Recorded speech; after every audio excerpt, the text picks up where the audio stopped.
Hello everyone, welcome to this amazing platform of our channel Panesha for Competitive Examinations and I am Piyush. तो आज की class में हम discuss करने वाले हैं आपका आरआरबी एनटीपीसी 31 मार्च 2016 जो आपका शिफ्ट 2 में पेपर कंडक्ट हुआ था। जैसा कि आपको पता ही है, हम अभी आरआरबी एनटीपीसी के आपके जितने भी पेपर कंडक्ट हुए हैं उनके सारे क्वेश्चन पेपर्स को कवर कर रहे हैं आरआरबी एनटीपीसी के। एंड ये आपका बहुत ज़्यादा हेल्पफुल सेशंस हैं जो भी आपके मैथ, रीजनिंग और आपके जीके के लिए जा रहे हैं प्रीवियस ईयर पेपर के लिए। ये आपके आरआरबी एनटीपीसी के लिए तो हैं ही सही, इसके साथ ही आपके ग्रुप डी के लिए भी ये बहुत ज़्यादा हेल्पफुल है। तो आप जाके इस सेशन को ज़रूर देखें। इससे पहले आपके 6 सेट कंप्लीट हो चुके हैं, ये है आपका सेट नंबर 7, ठीक है। तो इससे पहले मैं आपको 6 सेट जो है पूरे कंप्लीट करा चुका हूँ, वो जाके आप ज़रूर देख लेना अगर अभी तक नहीं देखा है। अगर अभी तक आपने चैनल को सब्सक्राइब नहीं किया तो चैनल को सब्सक्राइब कर लेना, सो दैट आपको जब भी नोटिफिकेशन आती है, हमारी कोई नई वीडियो आती है, वो आपको फटाफट से मिल जाया करे, ठीक है। एंड इससे पहले हमने आपको क्या है, एसएससी सीजीएल की जितनी भी सीरीज़ हैं, एसएससी सीजीएल का जो भी पेपर कंडक्ट हुआ था 18 सेट्स में, वो पूरा हमने आपको डिस्कस करा दिया है, सारे सेक्शंस, और यहाँ तक कि टॉपिक वाइज भी अलग से करवा दिए हैं। कुछ कुछ चैप्टर जैसे ज्योमेट्री हो गया एडवांस मैथ में, और रीजनिंग में आपके कई सारे टॉपिक हो गए हैं। तो वो सब आप जाके प्लेलिस्ट में चेक कर लेना चैनल की, ठीक है। प्लेलिस्ट वगैरह में आप जाओगे तो वो सब आपको मिल जाएंगे। तो हमारा बेसिकली मोटो क्या है कि आजकल ना आप देख ही रहे हो कितनी सारी मतलब दुनिया जहान की चीज़ें बताई जा रही हैं आपको, ये करो ये वो दिस दैट, एंड आपको ना कहीं जो है रेलेवेंसी खो गई है। जो भी आपकी एग्ज़ाम की रेलेवेंसी होती है ना, कि एक रेलिवेंट कंटेंट होता है, वो सारी चीज़ें खो गई हैं। तो मैं आपको बताना चाहता हूँ कि बच्चों, जब आप प्रीवियस ईयर पेपर कर लोगे ना, तो आप अल्टीमेटली 90% क्वेश्चंस तो कवर कर ही लोगे। आप उन सारी चीज़ों के पीछे मत भागो कि 100 क्वेश्चंस में से, लेट्स से अगर मैं 100 क्वेश्चंस लेता हूँ तो उसमें से आपके 10 क्वेश्चंस आ जाते हैं, ठीक है भाई, हर एग्ज़ाम में आते हैं। लेकिन वो 10 क्वेश्चंस भी ना, अगर आप बाकी के 90 क्वेश्चंस में टाइम सेव कर पाओगे तब तो उन 10 क्वेश्चन से पहुँचोगे ना। बस अकेला 10 क्वेश्चन करके तो काम नहीं चल जाएगा, वो सारे जो भी आपके उल्टे सीधे क्वेश्चंस आते हैं, है ना। तो आपको ये सारी चीज़ें समझनी पड़ेंगी, आपको जल्दी से जल्दी सारी चीज़ों को सॉल्व करना सीखना पड़ेगा, है ना। तो यही सारी चीज़ें हैं, समझें इन चीज़ों को। एंड खैर, थोड़ा सा भावनाओं में बहके मैं ज़्यादा चीज़ें बता देता हूँ। खैर, आज का क्वेश्चन नंबर 1 देखते हैं अपने पास में क्या है। पेपर को डिस्कशन करना शुरू करेंगे, इससे पहले मैं आपको 2 बातें बता दूं। पहली बात, कोई भी क्वेश्चन सामने आता है वहाँ पे आप वीडियो को पॉज किया करो, खुद से ट्राई किया करो क्वेश्चन को मैं कैसे सॉल्व कर सकता हूँ। दूसरी बात, आपको दूसरा काम करना है कि जब भी मैं आपसे बोलता हूँ बोलो समझ में आया कि नहीं आया, बोलो हाँ, तो आपको जहाँ भी बैठे हो वहाँ से हाँ बोलना है, ना बोलना जो भी है। अगर आपको समझ में नहीं आया, कमेंट सेक्शन में अपना डाउट बता देना, सो दैट आपका डाउट भी वहीं पे वहीं रिजॉल्व हो जाएगा, ठीक है। खैर, अब सेशन को शुरू करेंगे। देखो, पहला क्वेश्चन क्या है अपने पास में, what will be the maturity level, maturity value, है ना। तो मैच्योरिटी वैल्यू पूछ रहा है। आपको पता है भाई मैच्योरिटी होती है, तो अगर आपको ये टर्म देख के ना आप कंफ्यूज हो रहे हो कि भाई मैच्योरिटी वैल्यू क्या लिख दिया ये, मतलब ये क्वेश्चन तो मुझे नहीं आने वाला है। तो देखो, मैच्योरिटी वैल्यू आपसे पूछी गई है। हाँ, और हिंदी मीडियम वाले जो बच्चे हैं वो लोग बिल्कुल टेंशन ना लें, उनका जो पेपर आया था उसमें मैच्योरिटी लेवल को उन्होंने हिंदी में ही बस मैच्योरिटी लेवल ऐसे लिख दिया था, मैच्योरिटी लेवल, ठीक है। तो इसे आपको भी समझना है ध्यान से क्या चीज़ें होती हैं। पूछ रहा है कि अगर 13,500 रुपीज़ को हमने डिपॉजिट किया है at a simple interest of rate 12.5% for 2 year. मतलब बात क्या हो गई कि 13, आपका जो प्रिंसिपल है यहाँ पर, जो आपकी मूल राशि है वो 13,500 यानी 13,500 रुपीज़ की है, और इसे सिंपल इंटरेस्ट यानी रेट पर डाल दिया गया 12.5% के, ठीक है। कितने ईयर्स के लिए टाइम हो गया आपका, 2 ईयर्स का। तो बेसिकली जो आपकी मैच्योरिटी वैल्यू होगी ना, आपने जो भी आपने पैसा जमा किया है वो आपका जो भी सिंपल इंटरेस्ट आपका ऐड हो जाता है जब उस वैल्यू के साथ में, तो वही आपकी मैच्योरिटी वैल्यू कहलाती है, ठीक है। मैच्योरिटी वैल्यू वही होती है सेम एज़ आपका अमाउंट। आई बात समझ में, क्लियर है। बस इसे हम तब बोलते हैं जब लेट से हमने कहीं पे अपना पैसा जमा किया और हमें उस पैसा जमा करने पर लेट से 12.5% का यहाँ पर ब्याज मिल रहा है सिंपल इंटरेस्ट का, और वो 2 साल तक मिला। तो बस यही पूछ रहा है कि इस प्रिंसिपल पे 2 साल का जो अमाउंट होगा वो कितना हो जाएगा। तो कभी भी छोटी मोटी चीज़ें आ जाती हैं, नहीं देख के घबराना नहीं है। अभी आपको बहुत सारे क्वेश्चन दिखेंगे जिनमें वर्ड्स के साथ में हेरा फेरी की गई है, ठीक है। तो इसलिए बोलता हूँ कि प्रीवियस ईयर पेपर, अब आप मैच्योरिटी वैल्यू आपको पता नहीं, आप ज़रा मुझे बताओ देने कितने कौन कौन से लेक्चर हैं अभी तक, आपने कितने लेक्चर कर लिए जहाँ पे आपको समझा दिया गया कि भाई मैच्योरिटी लेवल ये होता है, जबकि क्वेश्चन तो आपका बड़ा ईजी सही है, बस सिंपल इंटरेस्ट का अमाउंट निकालना है, ठीक है। तो यही सारी चीज़ें जो मैं आपको समझाने की कोशिश कर रहा हूँ कि बेटा पहले समझो चीज़ों को, ठीक है। खैर, ये सब हटाता हूँ, समझेंगे। अब देखो क्या बात है अपने पास में मैच्योरिटी वैल्यू, यानी कि सबसे पहले हम क्या निकालेंगे, इसका जो एसआई हमारा जो इंटरेस्ट बनता है 2 ईयर्स का, वो निकाल लेते हैं। एसआई क्या होता है, प्रिंसिपल पीआरटी इंटू अपॉन 100 होता है, यानी कि प्रिंसिपल है मेरा 13,500 इंटू में रेट कितना है 12.5%, का और मेरा टाइम है 2 ईयर्स का और इसे मैं अपॉन कर दूंगा 100, ठीक है। ये 12.5 लिखा हुआ है। अब देखो ये 100 से तो ये 2 ज़ीरो चले गए, इसके बाद में आप ये कितना हो जाएगा 135 इंटू में आपका ये 12.5 इंटू 2 करोगे आ जाएगा 25। अच्छा हाँ, अब सारे बच्चे ना मुझे एक बात बताओ, सारे बच्चे क्या बोलते हैं ना मुझसे, मेरे पास आता है कि सर पेपर बहुत कैलकुलेटिव आने लगा है आजकल। बेटा कैलकुलेटिव कैसे आने लगा है, आप जरा इस इंटू को करो। इस इंटू करने में आपको कितना टाइम लगता है, आपको मैंने बोला है ना 1 to 30 की टेबल जब तक आप याद नहीं करोगे तो कैसे काम चलेगा। आप जॉब लेने वाले हो स्टेशन मास्टर की, आपको टेबल नहीं आती, आपको 1 से लेकर 30 तक की कैसे काम चल जाएगा। 1 से लेकर 30 तक के आपको क्यूब नहीं आते, स्क्वायर नहीं आते, तो कैसे काम चलेगा बेटा। हाँ, तो मैं एक ये आप नोट कर लो, 4 चीज़ें 1 से लेकर 30 तक के, स्क्वायर, क्यूब और टेबल। और दूसरी बात कुछ पाइथागोरियन ट्रिपलेट्स हैं, ये सब आप याद कर लो, बहुत टाइम सेव होगा। बता रहा हूँ, आपका चाहे एसएससी का एग्जामिनेशन हो, CGL, CHSL, MTS, CPO, whatever जो भी एग्ज़ाम हो आपका, ये हेल्पफुल रहेगा। इसके बाद आप ये नहीं कह पाओगे कि भाई कैलकुलेशन बहुत ज़्यादा हार्ड आ रही है। खैर खैर देखो भाई, अब 135 इंटू में 25 कर डालो फटाफट से, कितना आ जाएगा ये अपने पास में, तो देखेंगे ये अपने पास में आ जाएगा 3 देखो 25 5 जा कितना होता है 125, यानी कि 5 12 आपका यहाँ पर कैरी, 25 3 75, 75 का आप इसमें ऐड कर दोगे कितना आ जाएगा 7 और ये आपका 8, ठीक है। 25 1 जा 25, इसमें 3 का आप 25 में 8 ऐड कर दो कितना आ जाएगा 3 यानी कि 3375 रुपीज़ जो है अपना ऐसा ही निकल के आ गया, ठीक है। ये इक्वल टू का साइन है, नहीं तो 1 समझ लो इसे। तो 3375 रुपीज़ का तो अपना ऐसा ही आ गया। इसके बाद में हमसे क्या पूछ रहा है, मैच्योरिटी वैल्यू, यानी कि अमाउंट पूछ रहा है। बेसिकली मैं अमाउंट को यही लिख देता हूँ, तो अमाउंट कितना हो जाएगा 13,500 में आप ऐड कर दो जो भी ऐसा ही अपना 3375 रुपीज़ का, हाँ कि नहीं।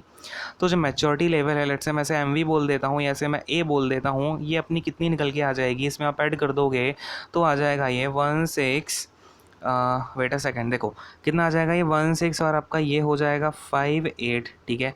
तो 16875, राइट। तो 16875 रुपीज़ जो है आपका मैच्योरिटी वैल्यू बोलूँ या फिर मैं आपका अमाउंट बोलूँ, ये निकल के आ जाएगी रुपीज़ में, क्लियर है। तो 16875 कौन सा ऑप्शन है भाई, ऑप्शन नंबर बी अकेला है। ये भी अगर आप ये ना जल्दी जल्दी एग्जाम में अब ये मत कर देना, आप नीचे देख के आ गए भैया पॉइंट में 50 आगे देखा नहीं, बस यहाँ देख लिया 16875 सी को टिक कर दो, ऐसा मत करना। पूरा ऑप्शन अपना ज़रा ध्यान से देखना। तो बी ऑप्शन आपका थर्ड वाले ऑप्शन में इंडिकेट किया गया है, उसे हम टिक कर देंगे। बहुत से बच्चे क्या होता है प्रीवियस ईयर पेपर किए नहीं, को आपने खूब सारा पढ़ लिया जी जान लगा के, लेकिन आपको इस टाइप के पैटर्न को सॉल्व करने की आदत ही नहीं है कि 1 ऑप्शन में ए 2 ऑप्शन में सी भी आ सकता है। तो इन सारी चीज़ों को आप कहाँ से सीखोगे बेटा, प्रीवियस ईयर पेपर से सीखोगे। आपको ना तो मॉक देना बढ़िया बात है, लेकिन पहले प्रीवियस ईयर पेपर लगा लो। प्रीवियस ईयर पेपर क्या होता है, जो एग्ज़ाम बॉडी आपका एग्ज़ाम लेने वाली है ना, उसने ऑलरेडी आपको मॉक दे रखे हैं इतने सारे फ्री में, मुफ्त के, समझ रहे हो, ठीक है। तो इसलिए बोलता हूँ। खैर नेक्स्ट क्वेश्चन पे आ रहा हूँ, ये सारी चीज़ें हटा देता हूँ, नोट करना हो नोट कर लेना, ठीक है, पॉज करके हटाता हूँ। नेक्स्ट क्वेश्चन पे आते हैं। नेक्स्ट क्वेश्चन के पास में एक्स फिनिश 25% ऑफर के ना डे, ठीक है। एक्स क्या करता है, एक काम को 25% काम को एक दिन में ख़त्म कर देता है और वाई 12.5% ऑफ सेम वर्क कर रहा है एक दिन में। यानी कि अगर मैं बोलूँ एक्स जो है आपका कितना 25% काम एक दिन में ख़त्म करता है, यानी 1 डे में, ठीक है। तो अगर मैं बोलूँ 100% काम कितने दिन में ख़त्म कर देगा, तो 25 इंटू 4 किया है यहाँ पे कि नहीं किया, यानी कि यहाँ पे मैं 4 से इंटू कर दूंगा तो 4 डेज़ में, बोलो हाँ। इसी तरीके से अगर मैं वाई की बात करूं तो वाई क्या करता है 12.5% काम करता है कितने दिन में भैया, तो करता है ये आपका एक दिन में। अगर मैं इसमें 8 का इंटू कर दूं तो कितना हो जाएगा ये 12.5 8 जा कितना 100, तो 100% की वैल्यू कितनी हो जाएगी आपकी 8 डेज़। यहाँ भी मैंने 8 का इंटू किया है, यहाँ भी किया है, तो यानी 8 डेज़ में ये पूरा काम खत्म कर देता है भाई 100%। एक्स जो है 4 डेज़ में पूरा काम खत्म कर देता है 100, जो आपका 100% है। बात क्लियर है क्या, बोलो हाँ फटाफट से। अब पूछ रहे हैं how many days will both of them will finish the work together, तो ये दोनों मिलके कितने दिन में काम कंप्लीट कर देंगे। अब मैं इस टाइम का क्या ले लेता हूँ, एलसीएम ले लेता हूँ, सो दैट मैं वर्क को यहाँ पे एज्यूम कर लूँगा। इन दोनों का एलसीएम 8 आ गया। मैंने सोच लिया कि भैया मेरा जो वर्क है ना टोटल वो मेरा 8 है, यहाँ पे मैंने एज्यूम कर लिया है। तो अगर मैं इनकी इफ़िशियंसी की बात करता हूँ, ये हो गया आपका टाइम। तो टाइम इंटू एफिशिएंसी वर्क होता है कि नहीं होता है। टाइम 4 डेज़ का, एफिशिएंसी 8 है, तो वर्क आपका 8 है, तो एफिशिएंसी कितनी 2 आ गई। यहाँ पे आपकी एफिशिएंसी 1 आ गई। तो अगर मैं आपसे बोलता हूँ कितना टाइम लगेगा, तो टाइम कितना लग जाएगा इन दोनों को मिलके काम करने में? टोटल काम 8 है और दोनों की इफ़िशियंसी मिला के 2+1 यानी कि टोटल इफ़िशियंसी 3 है। तो 3 से 8 कैंसिल कर दो इसे, 3 2 जा 6, फिर आप पॉइंट लगा दोगे यहाँ पे और आपका 6 3 जा 18 होता है, यानी कि 3 6 जा 18 आ जाएगा, फिर 2 आएगा तो फिर से यहाँ पे 6 आएगा, तो 2.66 ऐसा आपका ये कहानी चलती जाएगी। तो 2.6666 डेज़ में आपका ये जो है काम कंप्लीट कर देगा। क्योंकि मैंने देखा भाई आंसर जो है अपना पॉइंट में दे रखा है, इसलिए मैंने इसको पॉइंट में चेंज कर लिया। तो देखो 2.67 अपना दे रखा है ऑप्शन नंबर ए में, ठीक है। तो अपना ये ऑप्शन नंबर ए कौन सा फर्स्ट ऑप्शन में इंडिकेट कर रखा है, तो इसे हम राइट आंसर मार्क कर देंगे और आगे बढ़ जाएंगे। तो बोलो हाँ क्लियर है यहाँ पे सारी चीज़ें, कैसे कैसे आपको ये परसेंटेज की अगर चीज़ें आ जाती हैं कैसे सॉल्व करना है, ठीक है। चलो इसे हटा देता हूँ, नेक्स्ट क्वेश्चन पे आ जाते हैं, ठीक है। चलो भाई वेरी गुड, नेक्स्ट क्वेश्चन समझ में आ रहा होगा। देखो अब क्या क्वेश्चन है कि a rectangular playground ground of length 125 metre and width 75 metre, यानी कि क्या बोल रहा है कि एक ये प्लेग्राउंड है। लो मैं बना ही देता हूँ आपके लिए प्लेग्राउंड, बड़ा ही प्यारा सा अपना ये प्लेग्राउंड है, ठीक है। रेक्टेंगुलर शेप का है तो मैंने रेक्टेंगुलर शेप में बना दिया है, कोई इशू नहीं है। बोल रहा है कि लेंथ जो है मेरी 125 है, तो ये बड़ी वाली जो लेंथ है अपनी 125 मीटर हो गई, ठीक है। इसके बाद में जो विड्थ है मेरी 75 मीटर है, तो ये मेरी जो विड्थ है 75 मीटर हो गई, no issue. Has a walking strip of width 3 metre in the middle of the ground. अब क्या बोल रहा है, इस ग्राउंड के बीचों बीच क्या है, एक वॉकिंग स्ट्रिप है, यानी घूमने के लिए एक स्ट्रिप बनाई गई है जो कि बीचों बीच है। तो लेट से यहाँ पर आपकी ये स्ट्रिप बना दी गई, कितनी है ये स्ट्रिप, 3 मीटर की है, ठीक है। वाइड है, विड्थ है, यानी कि आपकी स्ट्रिप गई तो पूरी ही है जब आपको ग्राउंड को क्रॉस करना है, और लेकिन इसकी जो विड्थ है ना ये आपकी विड्थ दे रखी है 3 मीटर की, ठीक है। अब वो पूछ रहा है अलॉन्ग द लॉन्गर साइड, ये देखो लॉन्गर साइड की अलॉन्ग गई है, यानी मैंने यहाँ पर ही करेक्ट बना दी है। What is the area of the ground without the walking strip, तो बोल रहा है कि ये जो प्लेग्राउंड बचा है ना, अब इसका जो एरिया है वो कितना हो जाएगा। तो सबसे पहली बात मुझे आप लोग एक बात बताएं कि ये जो है 3 मीटर आपका चला गया, यानी कितना बचेगा अभी अगर मैं इतने इतने की बात करूं, टोटल मिला के 72 होगा कि नहीं होगा, 72 होगा। और मैंने क्या बोला, ये स्टेप बीचों बीच है, यानी कि आपका ऊपर नीचे का ये वाला हिस्सा और ये वाला हिस्सा सेम टू सेम होगा, हाँ कि नहीं। यानी कि 72 का हाफ 36 मीटर का तो ये होगा, 36 मीटर का तो इतना रहा होगा, फिर बाकी 36 मीटर का आपका इतना रहा होगा, बोलो हाँ कि नहीं, ठीक है। अब मुझे आपका एक रेक्टेंगल मुझे यहाँ दिख रहा है, एक रेक्टेंगल मुझे यहाँ दिख रहा है, जिसमें एक की जो दोनों ट्रायंगल की ब्रेथ आपकी 36 मीटर है और आपकी लेंथ 125 मीटर है, हाँ कि नहीं। तो एरिया कितना हो जाएगा अगर मैं इन दोनों का ऐड कर दूँ, तो 2 टाइम्स हो जाएगा, यानी एक बार इसका दोनों का सेम सेम है तो मैंने ऐड कर दिया सीधा, तो 2 times of length into breadth होता है, तो 125 इंटू में 36। तो बोलो हाँ बात समझ में आ रही है क्या, हाँ भाई। तो चलो एरिया कितना हो जाएगा, ये 2 का इंटू और करना है तो ये हो जाएगा आपका 125 इंटू में 72। तो 125 इंटू 72 कर डालो फटाफट से, कितना हो जाएगा बोलो भाई। अब देखो ये कितना जाएगा यहाँ पे, अगर मैं इससे कर दूँ तो 250 के फिर 5 के नीचे आएगा 5, यानी कि फिर आएगा कितना 0, फिर आएगा 0, फिर आएगा आपका अगेन 0, 9 + 1 आपकी कैरी आ जाएगी, देन 8 + 1 900। तो 9000 जो है आपका मीटर स्क्वायर का एरिया निकल के आएगा। तो 9000 स्क्वायर मीटर कितना है भाई, ऑप्शन नंबर बी में दे रखा है, जो अपना ऑप्शन नंबर 4 में इंडिकेट किया है। तो इस 4th ऑप्शन को टिक करेंगे और आगे बढ़ जाएंगे। क्लियर है, समझ में आ रहा है सबको कि नहीं आ रहा है भाई। इसे हटा देता हूँ, नेक्स्ट क्वेश्चन पे आते हैं। चलो भाई, तो क्वेश्चन में ना ये इनमें से आधी से ज़्यादा चीज़ें आपके माइंड में फॉर्म होनी चाहिए, बात की गहराई को समझ पा रहे हैं भाई। चलो क्वेश्चन हम देखते हैं यहाँ पे हमारे पास क्या है। A shopkeeper purchased 50 kg of sugar, क्या किया है शॉपकीपर ने, 15 kg तो शुगर खरीदी, ठीक है, और 20 kg का वीट खरीदा। ओके सर, 20 kg वीट खरीद लिया है एट 50 रुपीज़ एंड 75 रुपीज़ पर kg रिस्पेक्टिवली, यानी मेरा शुगर के ऊपर कितना पैसा खर्च हुआ, 15 इंटू 50, हाँ कि नहीं। और मेरा जो क्या है इसके बाद में वीट है, वीट के ऊपर मेरा पैसा खर्च हुआ है 20 इंटू में 75, 20 kg खरीदी है 75 रुपीज़ पर kg के हिसाब से। तो ये तो हो गई मेरी शुगर और ये हो गया मेरा वीट, हाँ कि नहीं, इतना पैसा मेरा खर्च हुआ है।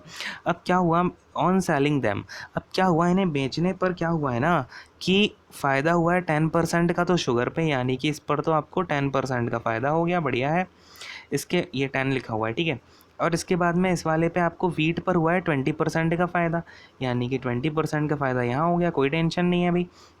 अब देखो, अगर 10% का फ़ायदा हो रहा है मतलब 1/10 होगा, मतलब कि 10 की चीज़ क्या है, अब 11 में मेरी बिक गई है। इसका मतलब क्या हो जाएगा कि जो मेरी एसपी है शुगर की वो कितनी हो जाएगी, इंटू में 11/10। इतनी तो सीपी थी, इंटू में मैंने 11/10 और कर दिया। बात समझ रहे हो?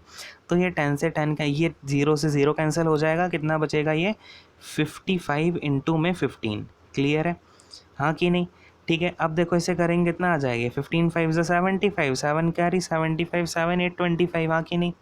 तो ये 825 हो गया। ठीक है, तो शुगर तो मैंने बेच दी 825 की। अब बात कर लेता हूँ यहाँ पर वीट की। वीट क्या है, मैंने 20% एक्स्ट्रा यानी कि 1/5, यानी कि अगर 5 की चीज़ है तो मैंने 6 की बेची है, हाँ कि नहीं? 1/5 होता है इसका मतलब। तो अब देखो 20 इंटू में 75, ये तो मेरी सीपी थी, इंटू में मैं 6/5 और कर दूंगा, सो दैट मुझे पता चल जाए कि मैंने कितना फ़ायदा कमा लिया है, मतलब कितने में बेचा हुआ है फाइनली। तो ये कितना हो जाएगा, फिर 4 ज़ा 20, और आपका ये कितना आ जाएगा 75 इंटू में 24, 75 इंटू में 24। तो बोलो हाँ कि ना, यहाँ तक सारी बातें क्लियर है सबको? हाँ भाई, सारे बच्चे होशियार है ना? चलो अब देखो, इसे ज़रा सा यहाँ पर देखेंगे। अगर मैं इसमें इंटू कर देता हूँ आपका 75 इंटू में 24 है ना, तो इसको देखो कितना आ जाएगा, ये आ जाएगा आपका 120। तो फिर आपका 12 कॉमन आ जाएगा, फिर इसे ऐड कर देंगे तो आ जाएगा 180, है ना? तो 1800 जो है रुपीज़ आपके वीट के निकल के आ जाएंगे। यानी कि मैंने 825 की तो शुगर बेच दी, 1800 का वीट बेच दिया। क्या बोल रहा है अब हमसे, what was the total sale value, यानी कि मुझे दोनों मिला के कितने की बेची मैंने चीज़ें। तो 825 प्लस 800 कर दो, 1800 कर दो फटाफट से, तो ये 5 हो जाएगा, ये आपका 2 आ जाएगा, फिर 6 आ जाएगा, और ये आपका एक कैरी का 2 आ जाएगा। तो 2625 रुपीज़ का मैंने पूरा सामान बेच दिया है। यानी कि ऑप्शन नंबर बी मेरा करेक्ट आंसर हो जाएगा, जो कि 4th ऑप्शन में इंडिकेट किया हुआ है। बात की गहराई को समझ पा रहे हैं सारे लोग? ठीक है, चलो नेक्स्ट क्वेश्चन पे आते हैं, इसको हटा देता हूँ मैं, अब देखेंगे नेक्स्ट क्वेश्चन। चलो भाई, अब अपने पास में अगला क्वेश्चन क्या दे रखा है कि the difference between the age of mother and son was 21 when the mother's age was 43। Okay, यानी कि क्या बोलना चाह रहा है, मदर की एज तो 43 है और सन जो है मदर की एज से 21 ईयर्स कम है। यानी कि जो सन की एज हो जाएगी, मैं यहाँ पे सन को ऐसे इंडिकेट कर रहा हूँ, तो सन की एज कितनी हो गई, 22 हो गई कि नहीं हो गई? बोलो हाँ, यहाँ तक बात क्लियर है क्या? क्वेश्चन को बिल्कुल पकड़ लेना है, ऐसे नहीं फिर आप बैठ के क्वेश्चन पे 10 घंटे तक रिसर्च करो। ठीक है, अब क्या है, father is elder by 3 years to mother. Father जो है 3 ईयर्स बड़ा है मदर से, यानी कि 43 से 3 ईयर्स बड़े, यानी कि जो पिताजी हैं यानी फादर हैं, जो उनकी एज है 46 ईयर्स। ठीक है भाई, फिर क्या बोल रहा है, what will be the difference between the ages of son and father when father attains 50 years. अच्छा जी, वो बोल रहा है कि फादर जब 50 ईयर्स के हो जाएंगे, देन आपके सन की जो एज होगी और फादर की एज की डिफरेंस कितना होगा। तो मुझे एक बात बताओ, कुछ बच्चे कहेंगे हाँ सर इसमें भी +4 कर दो, इसमें भी +4 कर दो, फिर देख लेंगे डिफरेंस।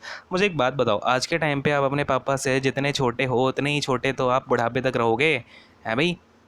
क्योंकि जो आपका डिफरेंस है वो तो कांस्टेंट ही रहेगा, चाहे आप आज के 4 साल बाद देखो, चाहे 5 साल बाद देखो, चाहे 6 साल बाद देखो, हाँ कि नहीं? तो डिफरेंस कितना है आज ही के टाइम पे देख लेते हैं, क्या उसमें आप इधर भी, क्योंकि अगर आप 50 ईयर्स तक देखो, इधर भी +4 करना पड़ेगा, इधर भी +4 करना पड़ेगा, देखना डिफरेंस ही हमको एज का। ऐसा थोड़ी है कि 2 ईयर्स के बाद में मेरे पापा आज की एज में मेरे पापा मुझसे 23 ईयर्स बड़े हैं लेट्स से, तो आगे आने वाले 6 साल के बाद वो मुझसे 29 ईयर्स बड़े हो जाएंगे। क्या समझ रहे हो मेरी बात? चलो, इसी का हम यहाँ पे कंसेप्ट का यूज़ करके देख लेंगे। अपना ये कितने बड़े हैं, जो फादर हैं वो 24 ईयर्स बड़े हैं, यानी कि ऑप्शन नंबर डी में आपका राइट आंसर दिया गया है, जो कि फर्स्ट ऑप्शन में इंडिकेट किया गया है। इसे हम राइट आंसर मार्क कर देंगे और फटाफट से आगे बढ़ जाएंगे। चलो भाई, इसे हटाता हूँ, नेक्स्ट क्वेश्चन देखेंगे। नेक्स्ट क्वेश्चन में क्या है अपने पास में, you purchased two pieces of cloth measuring 1.2 meter and 1.3 meter each at rupees 330 and rupees 270। Okay, क्या किया है मैंने, एक क्लॉथ खरीदा 1.2 मीटर का, ठीक है, जिसकी कॉस्ट क्या है 1 मीटर की 330 रुपीज़ है। तो 1.2 मीटर की कितनी हो जाएगी, इंटू में 330, बोलो हाँ। ठीक है, इसी फिर मैंने क्या किया, दूसरे क्लॉथ का 1.3 मीटर ख़रीदा और इसकी जो आपकी कॉस्ट थी वो कितनी थी, 270 रुपीज़ पर मीटर, यानी इंटू में 270 करना पड़ेगा। तो बोल रहा है कि अगर मैंने 1000 रुपीज़ दिए, तो सबसे पहले तो देख लो ये दोनों मिला के आपके कितने रुपए के आ रहे हैं। तो ये कितना हो जाएगा, 12 इंटू 33, यानी कि आपका 12 3 जा 36 का 6, फिर आपका 9 39 हो जाएगा। ठीक है। तो 396 रुपीज़ का तो आपने क्लॉथ ए ख़रीदा है, फिर प्लस में ये आपका 13 इंटू में 27 आ रहा है, और 27 3 से आपका 81 और आपका 8 कैरी आ जाएगा, फिर 35 आ जाएगा, है ना। तो 351 मीटर का आपका दूसरा वाला क्लॉथ ख़रीद लिया आपने, ठीक है। तो अब सॉरी ये रुपीज़ हो गए, है ना, मीटर नहीं, अभी रुपीज़ हो गए हैं। तो क्या हुआ, 396 का मैंने फर्स्ट वाला ख़रीदा, दूसरा वाला 351, यानी कि मैंने टोटल कितने का कपड़ा ख़रीद लिया है। अगर मैं इसे ऐड करता हूँ तो कितना आ जाएगा, 747, यानी कि मैंने 747 रुपीज़ की जो है ख़रीदारी कर ली है। अब देखो मैंने दिया कितने का, 1000 रुपये का नोट दे दिया, ठीक है। 1000 रुपये का नोट क्या दे दिया, अब तो खैर बैन ही हो गया है। फिर तो मैंने उसे 500 के दो नोट दिए होंगे, या फिर 100 के, खैर जो भी है, डेनोमिनेशंस पे नहीं जाते हैं। 1000 रुपीज़ दिए हैं और मुझे वापस कितने मिलने चाहिए, अगर 747 रुपीज़ की वो चीज़ है तो वापस कितने मिलने चाहिए भैया।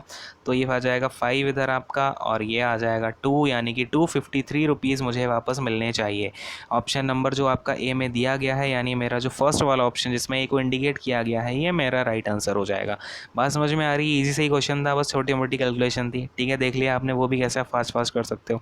हटाता हूँ इसको, नेक्स्ट क्वेश्चन पे आते हैं, देखेंगे भाई। नेक्स्ट क्वेश्चन क्या है आपके पास में, what is the difference between the maturity values if ₹12,500 in, okay. अब समझो यहाँ पे उसने मैच्योरिटी वैल्यूज़ को फिर से यूज़ कर लिया है, ठीक है। तो समझना, इस टर्म का मतलब समझ के रखो, ये आपका मैच्योरिटी वैल्यू बेसिकली होता है अमाउंट ही है, लेकिन ये क्या टर्म होता है आपका, ये टर्म होता है आपका अमाउंट का जो टर्म यूज़ किया जाता है, ये आपका यूज़ होता है जब आप बैंक में कुछ पैसा जमा कर दो, या फिर किसी स्कीम में अपना पैसा क्या करेंगे, जमा कर देंगे, ठीक है। देखो भाई, अब हमें देखो क्या दिया गया है, मैच्योरिटी वैल्यू निकालना है, डिफरेंस निकालना है। जब 12,500 रुपीज़ में इन्वेस्ट किए जाएँ 2 ईयर्स के लिए, 20% पर एनम का रेट हो, और सिंपल इंटरेस्ट और कंपाउंड इंटरेस्ट के बीच का आपको डिफरेंस निकालना है। तो सबसे पहली बात, हम यहाँ पे क्या निकालेंगे, कंपाउंड इंटरेस्ट निकालते हैं, वैसे केस में कभी भी आपसे पूछ लिया जाए। अब यहाँ पे आपको डायरेक्ट फार्मूला भी पता होगा कि भाई डायरेक्ट फार्मूला क्या होता है। सबसे पहले मैं आपको डायरेक्ट फार्मूला से बताता हूँ, फिर उसके पीछे का आपको कंसेप्ट भी समझाऊंगा कि वो कैसे कैसे चीज़ें निकल के आती हैं, सो दैट आपका फ्यूचर के लिए सारी चीज़ें जो क्लियर होके आ जाएं, ठीक है। सबसे पहले जो आपका 2 ईयर्स का मैं बताता हूँ, 2 ईयर्स का जो डिफरेंस होता है ना एसआई और सीआई में, आपका 2 ईयर्स का difference between SI and CI, अगर आपको ये नहीं पता है तो एक बार नोट कर लेना, आपका ये काफ़ी यूज़ आ जाता है, सीधा सीधा यूज़ कर सकते हैं आप इसको, तो आपका रिजल्ट निकल के आ जाएगा। Difference between SI and CI for 2 years, तो 2 ईयर्स के लिए तो ओके है ये फार्मूला, लेकिन जब आप 3 ईयर्स 4 ईयर्स के लिए निकालोगे तो फार्मूला तो वैलिड नहीं होगा वहाँ पे। मतलब फार्मूला वैलिड तो होता है, बहुत बड़े बड़े फॉर्मूले होते हैं, कितने याद रखोगे भाई, हर ईयर के 3 ईयर के डिफरेंस के लिए आप फिर से अलग फार्मूला याद रखोगे, फिर 4 ईयर्स के लिए अलग से याद फार्मूला रखोगे, है ना। तो ये सब नहीं करना, अभी मैं आपको बताऊंगा कि आप सीधा सीधा कैसे निकाल सकते हो, ठीक है। फिलहाल ये देखो, अपना दूसरा कलर ले लेता हूँ मैं, यहाँ पे ध्यान से देखेंगे। एसआई और सीआई के बीच में डिफरेंस क्यों निकाल रहा हूँ मैं, अब आप बोलोगे कि सर डिफरेंस तो अमाउंट के बीच में पूछा गया था, तो बेटा अमाउंट में जो भी आपका डिफरेंस आएगा वो आएगा तो आपके सीआई और एसआई की वजह से ही, क्योंकि प्रिंसिपल तो एक कांस्टेंट ही रहता है, ठीक है। तो क्लियर है यहाँ पे भी। अब आपको देखो क्या होता है इसका फॉर्मूला, PR² अपॉन का 100 का square, all right. PR² upon 100 square, यानी कि कितना हो जाएगा ये, अगर मैं प्रिंसिपल देखूँ तो 12,500, इंटू में आपका अगर मैं रेट की बात करूँ तो 20% दिया हुआ है, यानी कि 20 इंटू 20 कर दूंगा मैं, और अपॉन में हमारा ये 100 इंटू 100 हो जाएगा, क्लियर है। 100 इंटू में 100, अब ये 2 जीरो तो 2 जीरो से यहाँ से कट गए, और ये 2 जीरो आपके यहाँ से कट गए, कितना आ जाएगा ये 125, और आपका इंटू में कितना 4 हो जाएगा, क्लियर है भैया। इतनी सी बात समझ में आ गई ना सबको। तो ये कितना 125 4 जा कितना होता है भाई, 500 होता है। यानी कि मेरा जो डिफरेंस होगा मैच्योरिटी वैल्यूज़ में मैं डिफरेंस बोल लूँ, अब इसे मैं मैच्योरिटी वैल्यू का डिफरेंस बोलूँ, अमाउंट के बीच का डिफरेंस बोलूँ, चाहे मैं इसको आपके डिफरेंस बिटवीन एसआई या सीआई बोल दूँ, वो अपना 500 निकल के आ गया है। तो आपको बोलो फॉर्मूला से निकाल सकते हो कि नहीं निकाल सकते हो। अगर 2 ईयर्स का आता है तो आप इसे याद करके रख लेंगे, ठीक है।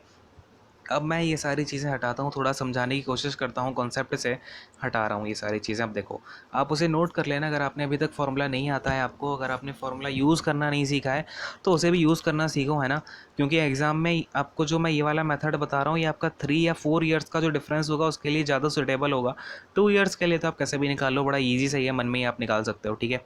खैर, अब ध्यान से समझना चीज़ों को, यहाँ पे क्या क्या बात हो रही है, क्लियर है। देखो अब क्या बात है, मैं अगर आपसे बोलूँ सीआई निकालना है मुझे, फर्स्ट ईयर का सीआई निकालो आप, इसके सीआई निकाल रहा हूँ मैं फर्स्ट ईयर के लिए, कितना आ जाएगा सीआई, बोलो ज़रा मुझे। 12,500 का 20% कितना हो जाएगा, फटाफट से बोलेंगे मुझे। तो ये हो जाएगा आपका कितना, तो 250, हाँ कि नहीं। इसे मैं लिख देता हूँ 250, हाँ कि नहीं। 2500 बेसिकली आपका एक ज़ीरो और आएगा, है ना। ये हो गया आपका फर्स्ट ईयर का। तो अगर मैं बात करूँ जो फर्स्ट ईयर में आपका ऐसा ही होगा, वो भी 2500 होगा कि नहीं होगा, बोलो हाँ, क्लियर है। अब सेकेंड ईयर में जो आपका CI रहा होगा वो एक 2500 तो सीधा सीधा प्रिंसिपल के ऊपर आ गया। अब मुझे इस 2500 पर भी चाहिए 20% का, तो कितना हो जाएगा 2500 का 20%, तो बेटा ये हो जाएगा आपका 500, हाँ कि नहीं, क्लियर है। 500 हो जाएगा। तो बेसिकली अगर मैं आपसे बात करना चाहूँ यहाँ पर, ये जो है आपका 2 ईयर्स का SI ही तो है। 2500 पहले ईयर का SI, 2500 दूसरे ईयर का SI।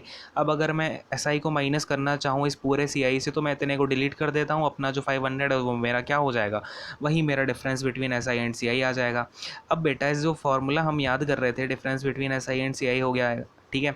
अब जो हम फॉर्मूला देख रहे थे ना, PR² अपॉन 100², इसकी उत्पत्ति कहाँ से हुई है, तो वो यहीं से हुई। अब मैंने आपसे यहाँ पे क्या क्या बात कर ली थी कि अगर मैं CI की बात कर रहा था, फर्स्ट ईयर का जो CI होता है वो कितना होता है, बेसिकली प्रिंसिपल के ऊपर का रेट, हाँ कि नहीं। प्रिंसिपल के ऊपर रेट का 100 R/100 है ना, PRT/100 होता है, इसके ऊपर जो हम रेट निकालेंगे।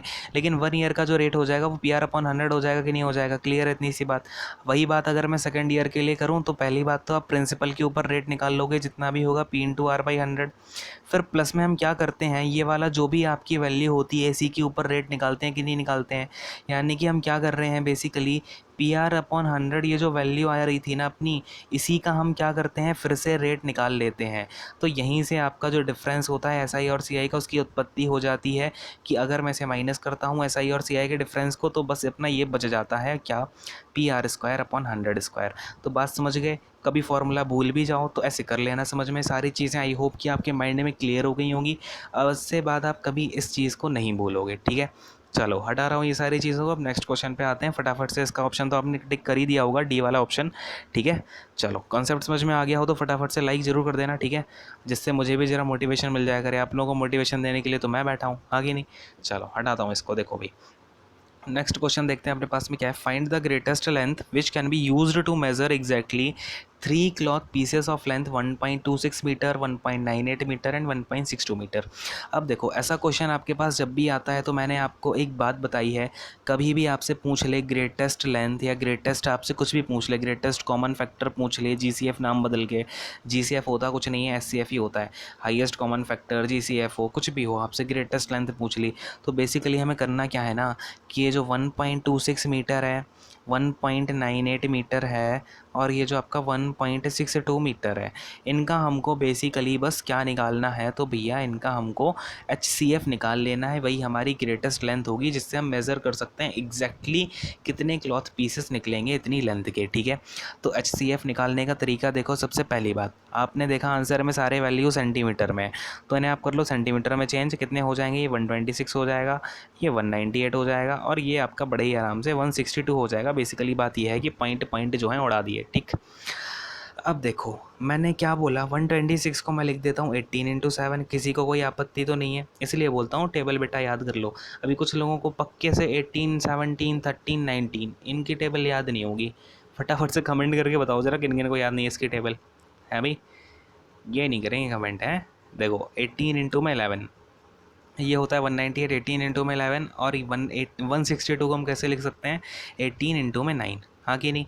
तो यहाँ पे आपको कौन सा सबसे बड़ा हाईएस्ट कॉमन फैक्टर दिख रहा है, फटाफट से बोलो ज़रा अपनी आँखों को से देख के, है भाई, कितना हो जाएगा, ये 18 यहाँ पे हाईएस्ट है, 18 यहाँ पे भी हाईएस्ट है, 18 यहाँ पे भी हाईएस्ट है, और ये कॉमन है, तो हाईएस्ट कॉमन फैक्टर कितना हो जाएगा अपना 18 हो जाएगा। यानी हमें 18 सेंटीमीटर, अब याद रखना 18 सेंटीमीटर का ही हमें क्या चाहिए है, ग्रेटेस्ट लेंथ चाहिए है, या फिर जो भी हम जिससे नापते हैं ना वो 18 सेंटीमीटर का होना चाहिए। कौन सा, ऑप्शन नंबर डी, यानी कि फर्स्ट वाले ऑप्शन में डी को इंडिकेट किया गया है, ये अपना राइट आंसर हो जाएगा। इसे टिक कर देंगे और हम आगे बढ़ जाएंगे, ठीक है। इसे हटाता हूँ, नेक्स्ट क्वेश्चन पे आते हैं, हटाता हूँ इसको, देखेंगे ध्यान से। नेक्स्ट क्वेश्चन में क्या दे रखा है अपने पास कि area of a circle is 616 square centimetre metre square sorry, हमें इसका डायमीटर निकालना है। अब मैं यहाँ पे तो आपसे बोलता हूँ कि भैया 616 मीटर स्क्वायर ये आपका एक बड़ा ही स्टैंडर्ड रिजल्ट है, तो इसकी ज़रा मुझे रेडियस बता दो फटाफट से। अगर आपने बेटा प्रैक्टिस की है ना, मन लगा के मेंसुरेशन वगैरह कुछ सवाल लगाए हैं, तो आपको पता होगा ये 616 आपने इतनी बार प्रैक्टिस कर चुके हो कि ये क्या होता है, इसकी रेडियस होती है 14। ठीक है, ये मैं आपको बता रहा हूँ कि पढ़ाई का लेवल क्या होना चाहिए। फ़िलहाल करके दिखाता हूँ मैं आपको पूरा कैसे कैसे आता है। खैर देखो, ये ना क्यों बता रहा हूँ ऐसे मैं, इससे बेटा टाइम आपका सेव होता है। पेपर में 2-2 सेकंड का मायने रखते हैं, समझ रहे हो? ठीक है, तो खैर देखो, थोड़ा सा भावनाओं में ना बहते हुए क्वेश्चन पे डील करते हैं। एरिया कितना दे रखा है अपने को, पाई आर स्क्वायर इक्वल टू में कितना है, 616 है। क्लियर है? यानी कि मेरा जो आर स्क्वायर है वो कितना है, 616 अपॉन में 20, पाई की वैल्यू 20/7 डाल रहा हूँ। इतना तो समझ में आ गया होगा कैसे किया है ये। ठीक है, तो ये 22 से कितने टाइम्स काट दूँ मैं इसको, तो ये चला जाएगा आपका 28 टाइम्स, आगे नहीं 28 टाइम्स चला जाएगा। क्लियर है? 22 से 28 टाइम्स जाता है 616, यानी कि मेरा जो आर स्क्वायर है कितना निकल के आ गया, 28 इंटू में 7, आगे नहीं, यानी कि रेडियस कितनी निकल के आ गई है। अगर हम इसे अंडर रूट में 7 इंटू 4 लिख दूँ, कोई आपत्ति तो नहीं है किसी को, है भाई? तो रेडियस कितनी आ जाएगी ये अपनी, देखो 7 इंटू 7 बाहर आएगा 7, 4 का बाहर आएगा 2, यानी कि 7 इंटू 2 रेडियस कितनी आ गई अपनी 14 मीटर आ गई। तो मुझे निकालना क्या है, डायमीटर निकालना है। डायमीटर क्या होता है, रेडियस का ट्वाइस, यानी कि 14 इंटू 2 कितना हो जाएगा 28, यानी कि 28 मीटर जो है अपनी रेडियस निकल करके आ गई है। ठीक है, क्लियर है बात? तो अपना ऑप्शन नंबर सी क्या हो जाएगा यहाँ पे, राइट आंसर हो जाएगा। बात समझ में आ रही, सारी बातें क्लियर हैं? ठीक है, और हाँ, एक मैं आपको इम्पॉर्टेंट इन्फॉर्मेशन दे दूँ कि आपके लिए एक बूस्टर कोर्स आने वाला है, जो कि काफ़ी बच्चे काफ़ी दिन से बोल रहे थे, मैथ्स का बूस्टर आने वाला है आपके लिए। उसमें होगा क्या, आपके बाइलिंगुअल क्वेश्चंस होंगे, बाइलिंगुअल आपके लिए किया गया है ये। ठीक है, बाइलिंगुअली डिज़ाइन किया गया, सो दैट काफ़ी बच्चे बोल रहे थे हिंदी में दो, हिंदी में दो सर, तो हिंदी में भी होगा, इंग्लिश में भी होंगी, सब होगा इसमें, बाइलिंगुअल होगा। और इसमें क्या होंगे, टीसीएस के द्वारा जितने भी क्वेश्चंस पूछे गए हैं, टीसीएस ने मैथ्स में जिस जिस टाइप के जो जो क्वेश्चंस पूछे हैं, वो मैं आपको कवर कराऊंगा बिल्कुल आसान तरीके से, ट्रिक्स से, क्या क्या हो सकते हैं, हम किस मेथड से यूज़ कर सकते हैं। तो कुछ क्वेश्चन हम इसमें टीसीएस द्वारा कंडक्ट किए गए डेली किया करेंगे। इससे आपके एसएससी के सीजीएल एग्जामिनेशन हो गया, सीएचएसएल हो गया, रेलवे का एनटीपीसी हो गया, ग्रुप डी हो गया, जितने भी एग्जामिनेशन है ना, तो बहुत अच्छी इसके लिए आपकी प्रिपरेशन हो जाएगी। तो इन क्वेश्चंस की ज़रूर प्रैक्टिस करना, समझना। ठीक है, टाइमिंग वगैरह इनकी आपको बता दी जाएगी। ठीक है, क्लियर है? तो स्टे ट्यून्ड एंड सारी वीडियोस को थोड़ा देखा करो, सब में थोड़ी थोड़ी इन्फॉर्मेशन वगैरह मैं इंक्लूड कर देता हूँ। एंड आपको ना मैं एक बात बताता हूँ बेटा, कि आप कुछ भी कर लो, लेकिन अगर आप देखो, लेट से आप बहुत ज़्यादा पढ़ लो, उससे मैटर नहीं करता। आपके एग्ज़ाम में आना इतना है, आप इतना सारा पढ़ के बैठ जाओ, कोई फ़ायदा नहीं है। आपके एग्ज़ाम में इतना आना है, आप इतना पढ़ के जाओ, बहुत अच्छी बात है। लेकिन इसके ऐसा मत कर देना कि आप बाहर बाहर के चक्कर में, ऐसा होता है ना, ये जो सर्कल, इसके बीच में बड़ी ही छोटी छोटी चीज़ें हैं। ठीक है, इतना पूरा सर्कल में है, बड़ी छोटी छोटी चीज़ें, फिर इसके पेरीफेरी में हार्ड क्वेश्चंस, तो आप इस बीच वाले छोटे से सर्कल को ना भूल जाना।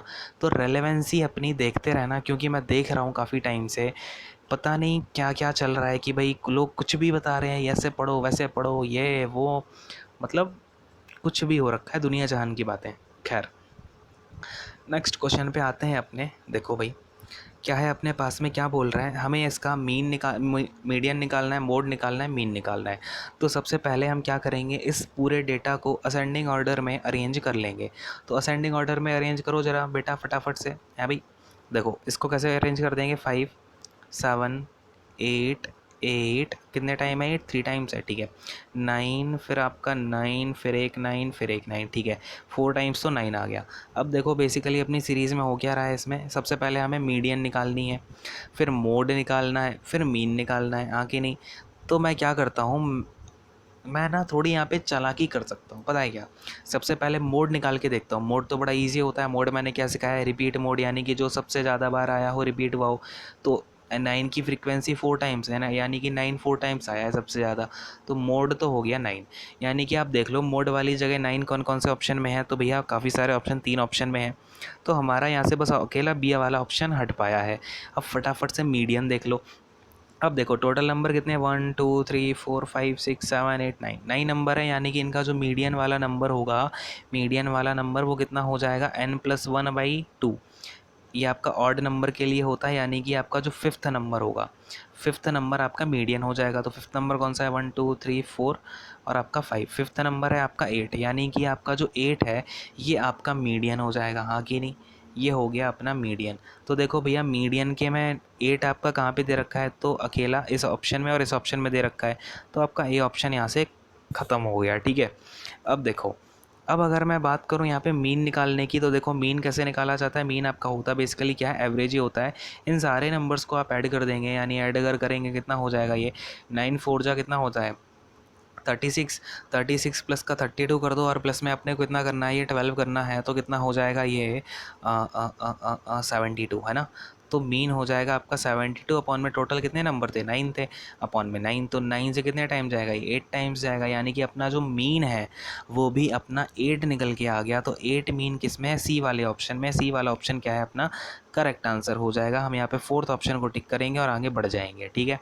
फटाफट से समझ में आ गया सबको। तो स्टैटिस्टिक्स ज़रूर कर लेना, अगर आप एनटीपीसी ग्रुप डी का एग्ज़ाम देने जा रहे हो तो बेटा स्टैटिस्टिक्स कर लेना। मतलब कुछ आपको ना, ये जब आप सारे सेट कर लोगे ना, अपने आप आइडिया पड़ जाएगा कि भाई एग्ज़ाम में आने क्या वाला है, ठीक है। चलो खैर इसको हटाता हूँ, नेक्स्ट क्वेश्चन पे आते हैं, हटाता हूँ इसको, देखेंगे। अब अपने पास में नेक्स्ट क्वेश्चन क्या है, how many millimetres make 10 kilometres, ठीक है। तो 10 किलोमीटर में कितने मिलीमीटर होते हैं, ये बात हमसे पूछी जा रही है। तो देखो बेटा, एक मीटर में, सबसे पहले एक मीटर में होते हैं 100 मिलीमीटर। तो इस हिसाब से आपके 10 किलोमीटर में कितने हो जाएंगे, अगर मैं 100 को 10 की पावर 2 बोल दूँ, किसी कोई आपत्ति तो नहीं है। फिर इंटू में 1 किलोमीटर में आपकी 1000 मीटर, तो 10 की पावर 3। फिर इंटू में आपके ये 10 किलोमीटर की बात हो रही है, तो एक 10 ये, तो कितनी पावर्स हो जाएंगी भैया 10 की, ये 3 2 5 + 1 6, आगे नहीं 6, तो ये हो गई। अब ज़रा मुझे बताओ आप एक चीज़, कि 1 मीटर में आपके 100 मिलीमीटर तो ये हो गए, फिर इन 100 मिलीमीटर के ऊपर आपका कितनी पावर आ जाएगी, 3 आ जाएगी। तो क्या आप इसे ऐसे लिख सकते हो, मुझे आप एक बात क्लियर कर दो, क्या इसे आप ऐसे लिख सकते हो, क्या ये लिखने का सही तरीका है। मैं यहाँ पे आपसे यही चेक कर बोलना चाहता हूँ कि कुछ बच्चे क्या करते हैं, इसे ऐसे लिख लेते हैं और वहीं पे आपकी हो जाती है गलती। तो इस तरीके से क्वेश्चन को सॉल्व ना करें, क्वेश्चन को थोड़ा समझें।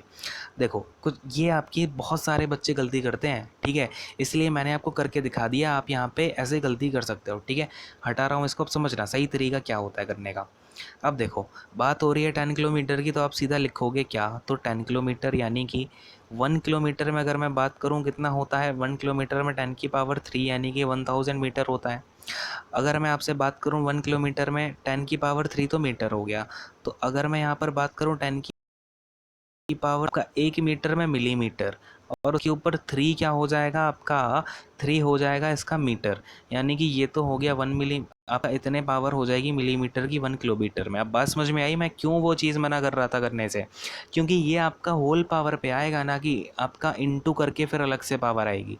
बात की गहराई को समझ पा रहे हो क्या। तो ये कितना हो जाएगा आपका, देन अगर मैं 10 किलोमीटर की बात करता हूँ, तो ये 10 की पावर 6 इंटू में 10, यानी कि अब ये हो जाएगा ऐड, और ये आ जाएगा 10 की पावर 7 मिलीमीटर्स। तो बात को समझ पाए, है बड़ा इजी सी चीज़, लेकिन ये चीज़ है जो बच्चे सबसे ज़्यादा गलत करते हैं, इसलिए मैंने आपको करके दिखा दिया है। अब कन्फ्यूज़ मत होना, ऐसे नोटबुक में नोट कर लो बेटा, छोटी सी चीज़ दिख रही है, लेकिन अगर गड़बड़ करके आओगे तो नंबर चले जाएंगे, रंगे चली जाओ। अगर पास ही नहीं हो पा रहे हो तो फिर तो कोई बात ही नहीं है, बड़ी मुश्किल से आजकल पता ही आपको क्या हालत हो रखी है पूरी, ठीक है। तो इसका क्या option number D right answer हो जाएगा, यानी कि अपना जो थर्ड ऑप्शन में डी इंडिकेट कर रखा है वो अपना राइट आंसर हो जाएगा। बात समझ में आती है क्या यहाँ तक, हाँ भाई फटाफट से बोलो, अगर सबको समझ में आ रहा है तो फटाफट से लाइक को ज़रूर, लाइक बटन को थोड़ा प्रेस कर दिया करो, ठीक है, जस्ट आपके बगल में ही दिख जाएगा आपको। चलो नेक्स्ट क्वेश्चन पे आ रहा हूँ इसके। अब देखो नेक्स्ट क्वेश्चन क्या है अपने पास में, इफ़ x + 2y = 27 दे रखा है, x - 2y -1 दे रखा है। तो एक बात बताओ, मुझे y निकालना है, तो मैं क्या करूँगा, यहाँ से x को एलिमिनेट करने की कोशिश करूँगा। अब देखो कहानी अपनी कहाँ जा रही है, इसके नीचे मैं इसको लिख देता हूँ x + 2y = 27। अब मुझे यहाँ से y को रखना है, x को उड़ाना है, तो मैं क्या करता हूँ ऊपर वाली इक्वेशन से नीचे वाली इक्वेशन माइनस करता हूँ, ये कैंसिल। अब ये माइनस का 2y माइनस का 2y कितना हो गया, माइनस का 4y, हाँ कि नहीं, इक्वल टू में माइनस का 1, ये माइनस का 27 हो गया, माइनस का 28। तो यहाँ से ओहो देखो माइनस का 4y इक्वल टू माइनस का 28 आ गया था, हाँ कि नहीं, इतना तो समझ में आ गया होगा। तो y कितना आ जाएगा अपना 7 आ जाएगा, क्लियर सी बात है।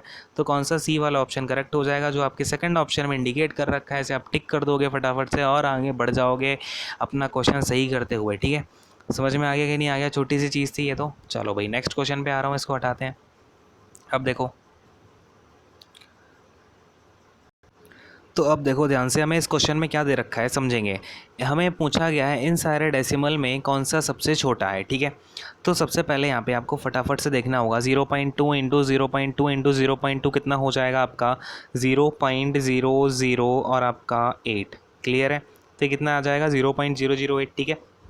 और अब ये 0.02/3 करते हो कितना आ जाएगा, ये फटाफट से 0 पॉइंट आपका 0, इसके बाद में आप 2 पे आओगे, फिर से एक आपको 0 डालना पड़ेगा, चूँकि आपका यहाँ पे पॉइंट एक ऑलरेडी है, ठीक है। बात की गहराई को समझना, यहाँ पे आपका एक पॉइंट ऑलरेडी है तो आपका 0 आ गया, यानी कि यहाँ पे आपका आ जाएगा 3 6 18, ठीक है। और ये आपका फिर 7 आ जाएगा, क्लियर है। अब ऐसे ही अगर आप ये 0.01 में डिवाइड करोगे 2 से, तो ये कितना आ जाएगा, देखो ध्यान से, यहाँ पे बात को ध्यान से समझना। ये आ जाएगा आपका 10 की पावर, अगर मैं -2 हटा देता हूँ, -3 आपका उधर आ जाएगा, तो 5 इंटू में 10 की पावर -3 आएगा कि नहीं आ जाएगा, ठीक है। यानी कि इसे मैं कैसे लिख सकता हूँ 0.005, क्लियर है यहाँ पर आपको ये सारी बात। हाँ भाई, अब देखो ऐसे ही अगर मैं इसको लिखता हूँ 0.1 इंटू में 0.202 इंटू में 2, अगर मैं इसको लिखना चाहूँ कैसे लिखूँगा, तो 2 2 जा 4, ठीक है, और फिर आपका 0.004। तो आपको यहाँ पर कौन सा नंबर सबसे छोटा दिख रहा है, ठीक है। अच्छा जी, ये आपका 0.0067 है, ठीक है। तो 0.008, 0.006 और आपका 0.005, 0.004 कौन सा सबसे छोटा है, 0.004 सबसे छोटा है, बोलो हाँ कि नहीं, फटाफट से बोलेंगे, ठीक है। ये अपना सबसे छोटा है, तो यहाँ पर आपका जो ऑप्शन नंबर डी है, जो आपके थर्ड ऑप्शन में इंडिकेट किया गया है 0.1 इंटू 0.02 इंटू में 2, ये आपका राइट आंसर होगा, ये सबसे छोटा है। अगर आपका सबसे बड़ा पूछा जाता तो ये 0.008 यानी कि आपका ऑप्शन नंबर ए होता, अगर सबसे बड़ा पूछा जाता, समझ रहे हो, सबसे ग्रेटेस्ट, ठीक है। तो अब हम आते हैं नेक्स्ट क्वेश्चन पे, फटाफट से इसको यहाँ से हटाते हैं, नेक्स्ट क्वेश्चन आएंगे, देखेंगे भाई। अब हमसे इस क्वेश्चन की रेंज पूछी गई है। तो बेसिकली रेंज क्या होता है, आपके इस डेटा की मैक्सिमम वैल्यू माइनस का मिनिमम वैल्यू। क्या होता है, मैक्सिमम वैल्यू माइनस का मिनिमम वैल्यू, याद रहेगी इतनी सी बात, ठीक है। ध्यान रखना है रेंज क्या होती है, मैक्सिमम माइनस का मिनिमम। तो देखो मैक्सिमम वैल्यू कितनी है भाई, 7 है मैक्सिमम वैल्यू, मिनिमम वैल्यू कितनी है, 1 है आपका, ठीक है। तो 7 - 1 यानी कि कितना हो जाएगा, आपकी रेंज कितनी हो जाएगी, 6 की हो जाएगी, ठीक है। तो कौन सा ऑप्शन हो जाएगा यहाँ पर, अपना डी ऑप्शन करेक्ट हो जाएगा, फर्स्ट ऑप्शन में से इंडिकेट किया गया है, तो इसे हम टिक मार्क कर देंगे और आगे बढ़ जाएंगे। बात क्लियर है, समझ में आ गई सबको, हाँ भाई। नेक्स्ट क्वेश्चन पे आ रहा हूँ, इसको हटाता हूँ अब एक बार। देखो भाई नेक्स्ट क्वेश्चन में अपने पास में क्या है, the speed of car B, ध्यान से समझते जाओ सारी चीज़ों को, ठीक है। The speed of car B is half the speed of car A, यानी कि जो बी की स्पीड है वो a/2 है। अगर मैं स्पीड को बी मान लेता हूँ बी कार की, और ए कार की स्पीड को ए मान लेता हूँ, car A covers a distance of 120 kilometre in half hour. तो यहाँ पे जो कार ए की स्पीड है वो कितनी हो जाएगी, तो डिस्टेंस उसने 120 किलोमीटर की कवर की है कितने टाइम में, तो 1.5 आवर, इट मीन्स आपका 3/2 आवर है ना, ऊपर आपका इंटू में 2 हो जाएगा।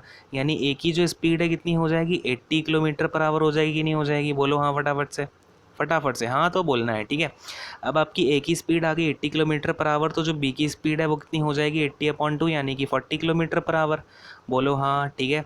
तो 40 किलोमीटर पर आवर कौन से ऑप्शन में दिया हुआ है, फर्स्ट ऑप्शन में ही दिया हुआ है, ए ऑप्शन में। और आपका थर्ड ऑप्शन जिसमें ए इंडिकेट किया गया है, इसे हम राइट मार्क करेंगे और आगे बढ़ जाएंगे। क्लियर है सबको, फटाफट से हाँ बोलें, ठीक है।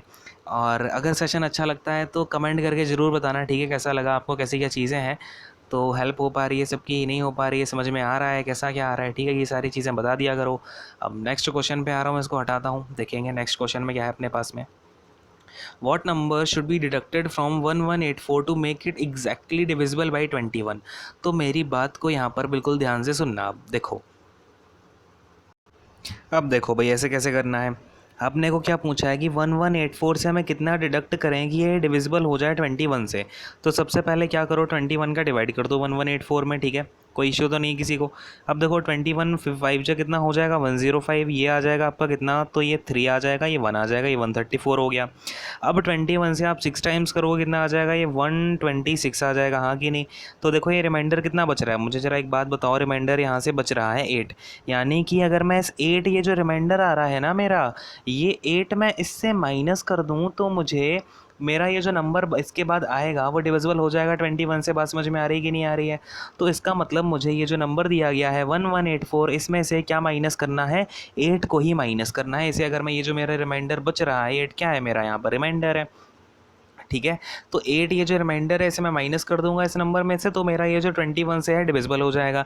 यानी कि कौन सा ऑप्शन है यहाँ पर, सी ऑप्शन, यानी 8 को मैं यहाँ पे माइनस कर रहा हूँ, जो सेकंड ऑप्शन में अपना बताया गया है। सेकंड ऑप्शन में सी ऑप्शन को इंडिकेट किया गया है, इसे हम टिक कर देंगे और आगे बढ़ जाएंगे, क्योंकि कितना माइनस करना है हमें, 8 माइनस कर देना है। क्लियर है। चलो भाई नेक्स्ट क्वेश्चन पे आ जाओ, इसे हटा देता हूँ सारी चीज़ों को। देखो भाई आप नोट करना चाहो नोट कर लेना, बस इंपॉर्टेंट पॉइंट्स जो हैं वो आप नोट कर सकते हो। खैर अब देखो हमें इसका HCF निकालना है या GCF निकालना है, बात एक ही होती है। SCF होता है हाईएस्ट और GCF होता है ग्रेटर, ठीक है, ग्रेटेस्ट। अब देखो 48 को मैं कैसे लिख सकता हूँ, 48 को मैंने लिख दिया 12 4 जा, ठीक है। फिर मैंने 92 को कैसे लिखा, तो 92 को मैंने लिख दिया है 23 4 जा, ठीक है। फिर मैंने 140 को कैसे लिखा, तो 140 को मैंने लिख दिया है 35 4 जा। अब ये मुझे इतना फटाफट कैसे आ रहा है, तो बेटा वही बात है, सारी आपको टेबल याद होंगी तो आप बहुत जल्दी कर पाओगे, इसलिए मैं बोलता हूँ। नहीं तो फिर बाद में ये मत किया करो मेरा क्वेश्चन रह गया या ये चीज़ें हो गई वो चीज़ें हो गई। अगर आपको टॉप करना है एग्ज़ाम में तो आपको इतना तो करना पड़ेगा, ठीक है। खैर अब देखो यहाँ पे आपको सबसे जो कॉमन फैक्टर दिख रहा है, सबसे बड़ा कौन सा दिख रहा है भाई, 4 ही दिख रहा है क्या सब में।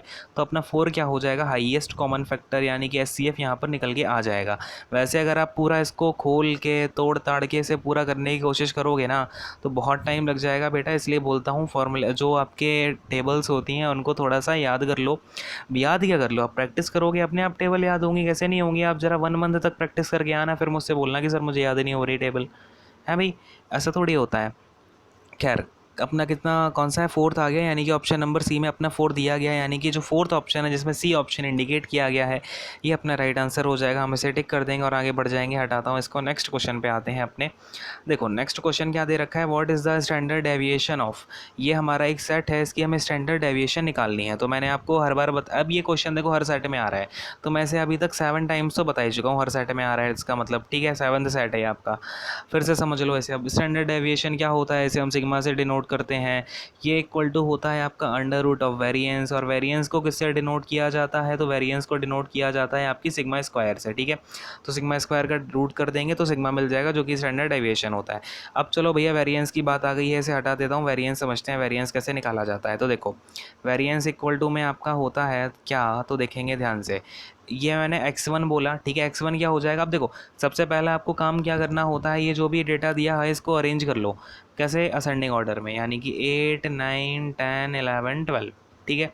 अब इसे मैंने असेंडिंग ऑर्डर में आपका अरेंज कर लिया, तो वेरिएंस देखो कैसे निकालेंगे, x1 यानी कि 8, x1 ही हो जाएगा। देखो क्या होता है इसका फॉर्मूला, x1 माइनस का जो मीन, अब ये x बार क्या है, ये आपका मीन है, ठीक है। x1 माइनस एक्स बार का होल स्क्वायर प्लस में ऐसे ही आपका x2 माइनस एक्स बार का होल स्क्वायर, यानी कि जो आपका सेकंड वाला नंबर होगा, लेट्स से यहाँ पे 9 है, तो ऐसे ही आपका टोटल ये 5 तक चलता जाएगा, इसका होल स्क्वायर प्लस में डॉट डॉट डॉट कर देते हैं, और इसके अपॉन में होता है आपका n, मतलब जितने भी ये नंबर है, यहाँ पे आपके 5 नंबर दे रखे हैं तो यहाँ पे आपका n 5 हो जाएगा, ठीक है। तो अब क्या निकालते हैं, फटाफट से हम इसका मीन निकाल लेते हैं। मीन कितना आ रहा है, तो मीन देखो कितना हो जाएगा, 8 + 9 + 10 + 11 + 12 कितना हो जाएगा, 8 + 12 20, या ये भी हो जाएगा आपका 20 20 40 + 10 50, यानी कि जो अपना मीन है वो हो जाएगा 50 अपॉन का टोटल नंबर 5 है, तो ये हो जाएगा 10, यानी कि मीन तो मेरा निकल के आ गया 10। अब बात को समझना यहाँ पे ध्यान से कि मुझे निकालना है वेरिएंस। वेरिएंस का मतलब होता है सिग्मा स्क्वायर। तो देखो भैया इसको हटा, थोड़ा सा ज़रा स्पेस लेके हम यहाँ क्या कर देते हैं, सिग्मा स्क्वायर इक्वल टू, अब देखो 10 माइनस, सबसे पहले x1 में अपने पास में क्या है, 8 है, यहाँ पे 8 माइनस 10 करोगे कितना आएगा, माइनस का 2 आएगा, माइनस का 2 का होल स्क्वायर 4 हो जाएगा, 2 2 जा 4, आगे नहीं। इसी प्रकार से आप 9 माइनस 10 करोगे, 9 माइनस 10 यहाँ पे x2 माइनस x करेंगे ना x बार, यानी कि 9 माइनस 10 जो कि आपका मीन है 10, 9 माइनस 10 होगा -1 का होल स्क्वायर 1, ठीक है। फिर आ जाएगा 10 माइनस 10 इसका होल स्क्वायर, 10 माइनस 10 0, 0 का होल स्क्वायर 0, अगेन कोई दिक्कत नहीं है, प्लस में 11 माइनस 10 1 का होल स्क्वायर 1, और 12 माइनस 10 आपका 2 का होल स्क्वायर 4, ठीक है। और अपॉन में क्या कर देंगे इसके, ये क्या आ जाएगा अपॉन में n यानी कि 5, ठीक है। तो ये कितना हो जाएगा आपका भैया, ये हो जाएगा 4 + 4 8 +9 +1 10, यानी कि 10/5, यानी कि जो अपना वेरिएंस है वो निकल के आ गया है 2। अब बात की गहराई को समझना, ये क्या आ गया है, अपना वेरिएंस आ गया। सारी चीज़ें हटा रहा हूँ, नोट करना, नोट कर लेना पॉज करके। अब देखो अपना जो यहाँ पर वेरिएंस है, अगर मैं बोलूँ वेरिएंस जो कि आपका इक्वल टू है सिग्मा स्क्वायर के, वो अपना 2 आ गया है। अब मुझे निकालना है क्या है, स्टैंडर्ड डेविएशन सिग्मा निकालना है। सिग्मा इक्वल टू में √2 हो जाएगा, स्क्वायर हटाएंगे तो अपना √2 क्या है, स्टैंडर्ड डेविएशन हो जाएगा, यानी कि अपना option number B right answer हो जाएगा। और फोर्थ ऑप्शन में इंडिकेट किया गया है, तो ये अपना करेक्ट आंसर हो जाएगा। ऐसे हम टिक कर देंगे और आगे बढ़ जाएंगे। बात समझ में आ गई है? तो इसको ही ध्यान रखना, याद रखना, वेरिएंस निकालने के बाद स्टैंडर्ड डेविएशन निकालने के लिए उसका रूट किया जाता है, नहीं तो आप 2 टिक करके मत आ जाना, अच्छी खासी मेहनत आपकी पानी में चली जाएगी। ठीक है, चलो नेक्स्ट क्वेश्चन पे आ रहा हूँ, देखेंगे। इसे हटा देता हूँ, देखें नेक्स्ट क्वेश्चन पे आते हैं भाई। अब देखो, अब हमें क्या दे रखा है, पाई चार्ट दे रखा है। एक हमसे क्या पूछा गया है, सेक्टर एंगल करस्पॉन्डिंग टू बनाना। अब मैं आपको सेक्टर एंगल निकालना सिखाता हूँ कि सेक्टर एंगल कैसे निकाला जाता है। डीआई का क्वेश्चन है, काफ़ी ज़्यादा इंपॉर्टेंट है सेक्टर एंगल निकालना। ये आपका एसएससी में तो आता ही है, एसएससी के हर एग्जाम में आता है। ठीक है, सेक्टर एंगल निकालना आपको आना चाहिए आज के टाइम में। बैंकिंग में भी आता है आपका, बैंकिंग हो गया, एसएससी हो गया, रेलवे में एनटीपीसी हम देख ही रहे हो सकता है चांसेस हैं कि ग्रुप डी में भी आ जाए। ठीक है, चलो भाई इसको हटाता हूँ, इसको समझते हैं कैसे निकाला जाता है। हटाता हूँ इसको भाई। अब बात को ज़रा ध्यान से समझते जाना, हर एक पॉइंट को मैं जो भी आपसे बोलूँगा। अब आप अगर यहाँ पे देखोगे ना, मैं आपसे बोलूँ एक सर्कल है, लेट से आपका ये जो सर्कल होता है ना, ये सेंटर में आपका पूरा एंगल कितना बनाता है। तो ये सेंटर में आपका पूरा एंगल 360 डिग्री बनाता है कि नहीं बनाता है? फटाफट से बोलेंगे, समझ में आ रहा है? 360 डिग्री बनाता है, क्लियर है? अब मैं इसे ज़रा हटाता हूँ, देखेंगे। देखो, और यहाँ पे हमें अब परसेंटेज, अब ध्यान से समझना, ये हमें जो परसेंटेज दे रखा है, परसेंटेज का ब्रेकअप अगर मैं ऐड करूँ, ये 15 है, 35 है, 20, 20, 100, 10 और ये 10 है। अगर मैं इन सबको ऐड करता हूँ तो ये मुझे कितना मिल रहा है, 100%। तो बात को समझना, मतलब 100% जो टोटल है वो 360 डिग्री के इक्वल है कि नहीं है? बोलो हाँ। इतनी सी बात समझ में आ पा रही है क्या आप लोगों को? तो अगर मैं यहाँ से बोलना चाहूँ कि 1% की वैल्यू कितनी है, तो 1% की वैल्यू कितनी हो जाएगी, 3.6 डिग्री हो जाएगी कि नहीं हो जाएगी? ये बात आपको समझ में आ रही है या नहीं आ रही है? ये से मैंने क्यों इक्वेट किया है 360 डिग्री, क्योंकि एक सर्कल की जो आपकी टोटल एंगल होता है ना, पूरा जो एंगल बनता है सेंट्रल एंगल, वो 360 डिग्री का बनता है। तो मैंने कहा 1D मतलब 1% आपका 3.6 डिग्री के इक्वल होगा, हाँ कि नहीं? अब एक बात मैं यहाँ पे क्लियर कर दूँ कि आपको कई सारे लोग यहाँ पे मिसगाइड कर देते हैं कि आपका हमेशा, आप ये याद रख लो बस कि 1% की वैल्यू 3.6 डिग्री है और इसे आप हर जगह अपना लगाते जाना। लेकिन बेटा, अगर आप इस बार का सीपीओ का क्वेश्चन पेपर सॉल्व करोगे ना, तो उसमें आपका जो परसेंटेज का ब्रेकअप है ना, ये पूरा 100% था ही नहीं। मतलब समझना मैं कहने की कोशिश क्या कर रहा हूँ, ये जो 15% दिया है, 35 दिया है, 20, 20, 10, ये हमने यहाँ पे ऐड करके देखा तब ये 100% निकला है। लेकिन लेट्स से अगर मैं बोलूँ इन सारों को मैंने ऐड किया और मुझे यहाँ पे इन सारी चीज़ों को ऐड करने के बाद में ओनली 85% मिलता, तो मैं यहाँ पे ये थोड़ी डायरेक्ट अप्लाई कर पाता कि 1% की वैल्यू 3.6 डिग्री है। तो यहाँ पे फिर आपका अलग से ये कंसेप्ट बनता कि 85 डिग्री की वैल्यू निकलती, फिर 360 डिग्री, फिर आप उसके अकॉर्डिंग काम करते। तो बात की गहराई समझ पा रहे हो गया? तो इन सारी चीज़ों में आप मिसगाइड ना हुआ करो, ठीक है?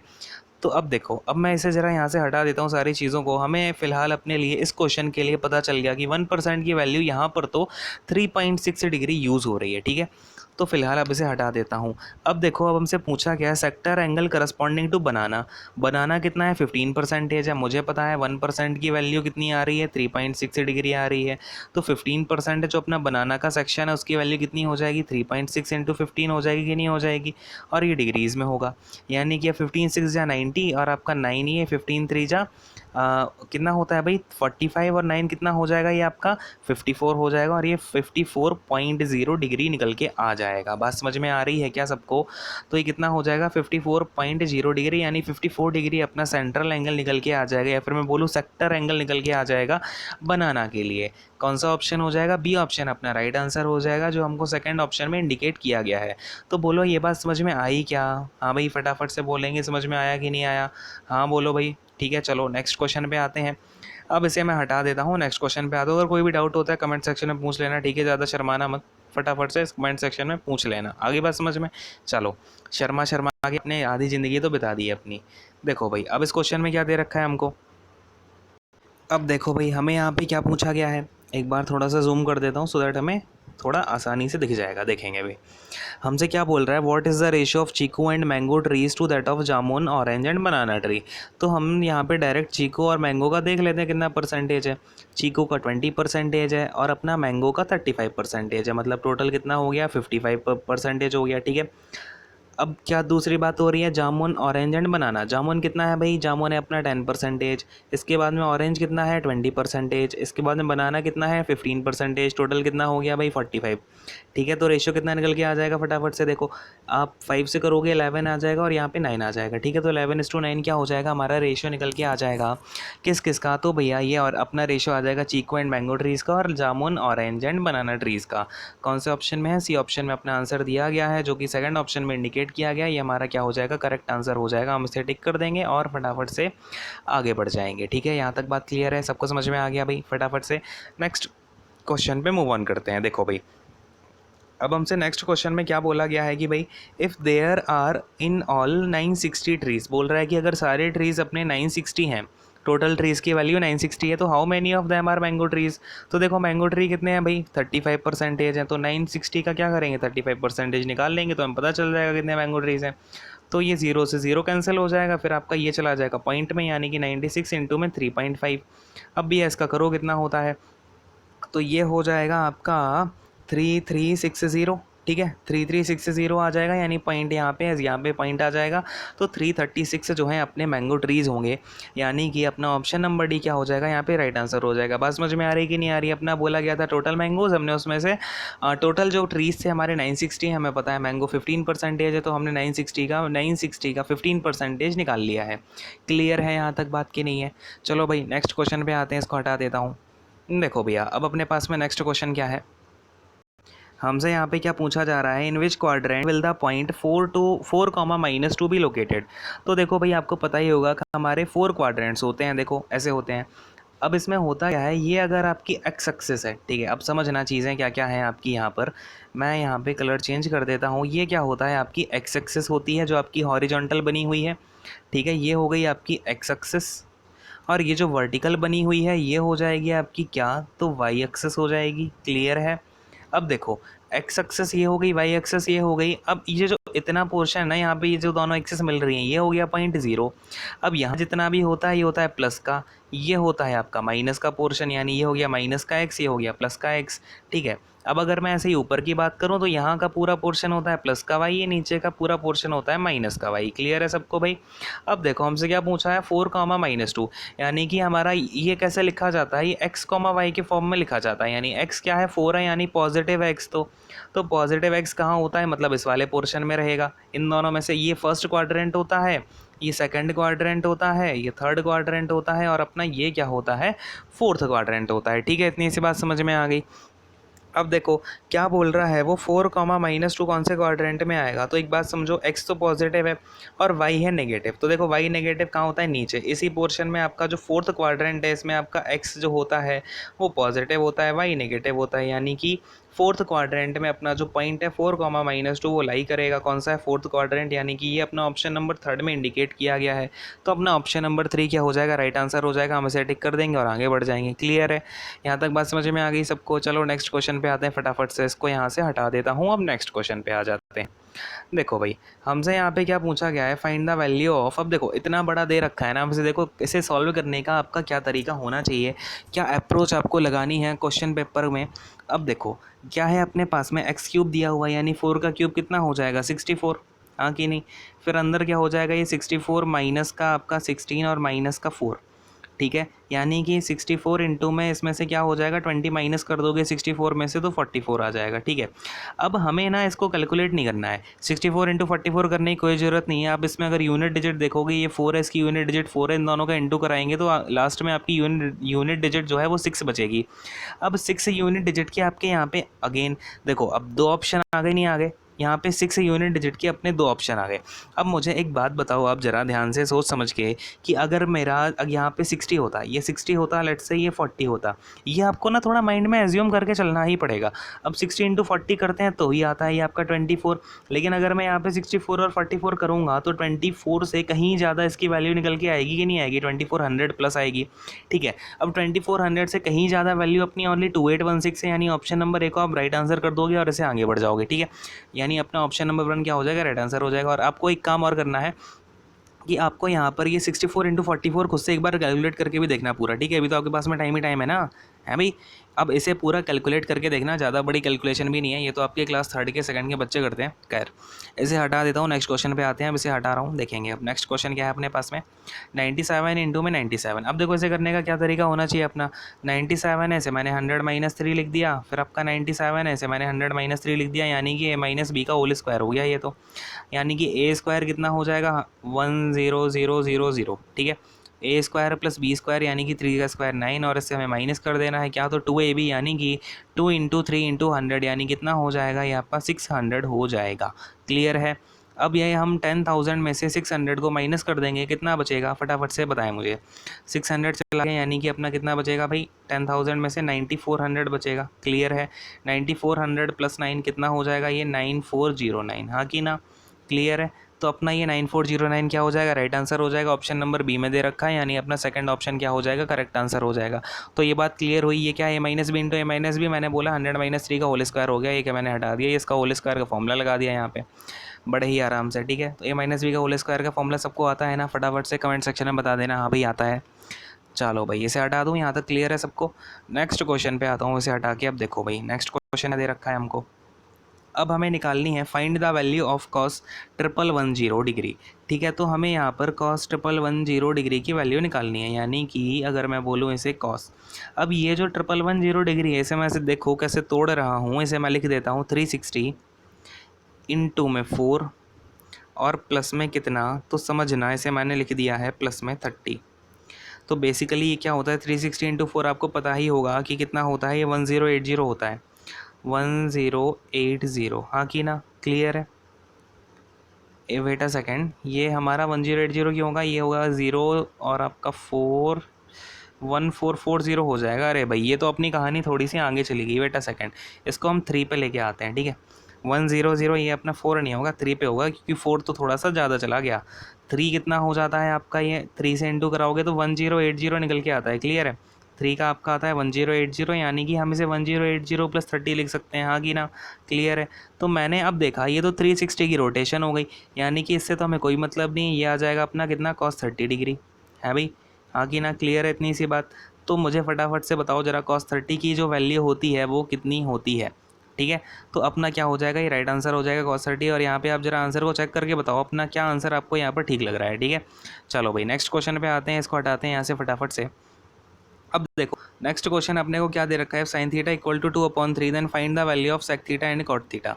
तो अगर अपने पास में साइन थीटा इक्वल टू में 2/3 दे रखा है, इसका मतलब कि ये तो अपना हो गया परपेंडिकुलर और ये हो गया अपना हाइपोटेनस। हाँ कि ना, क्लियर है।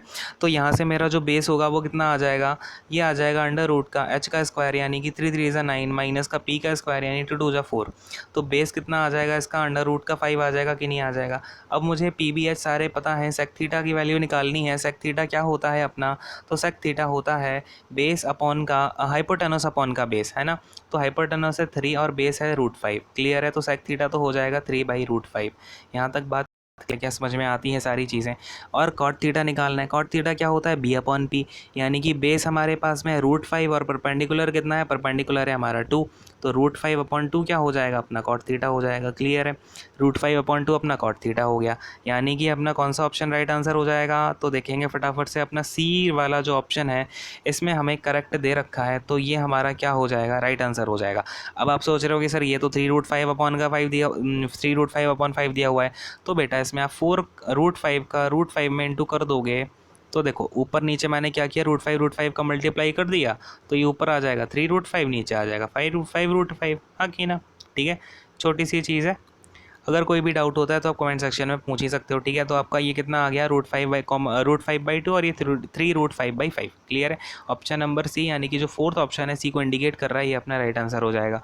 तो बोलो समझ में आया कि नहीं आया, सारी चीज़ें क्लियर हो रही हैं कि नहीं हो रही हैं, ठीक है। अगर सारी चीज़ समझ में आती हैं तो सेशन को आप जरूर ज़्यादा से ज़्यादा शेयर ज़रूर करना, ठीक है, ताकि और भी लोगों को पता चल पाए, और भी लोग जो है देख पाएँ इसको।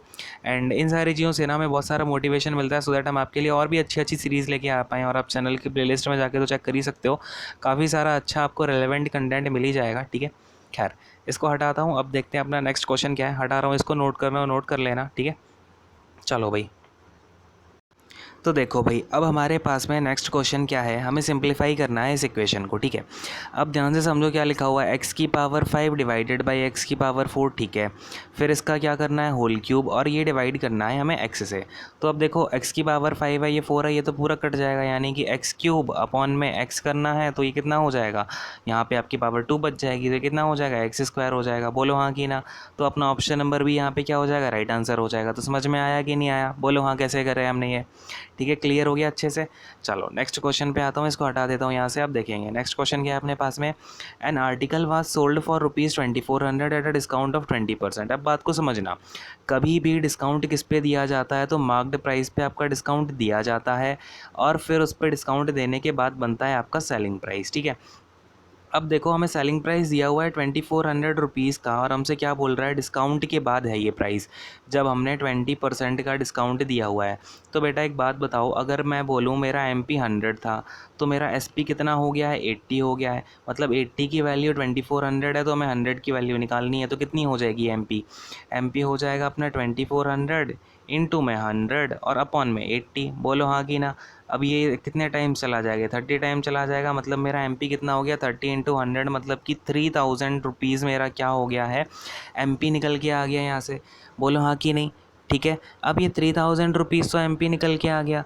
अब क्या बोल रहा है, सेलिंग प्राइस बता दो अगर मेरा डिस्काउंट 25% होता। अब मुझे इस पर 25% का क्या देना है, डिस्काउंट देना है।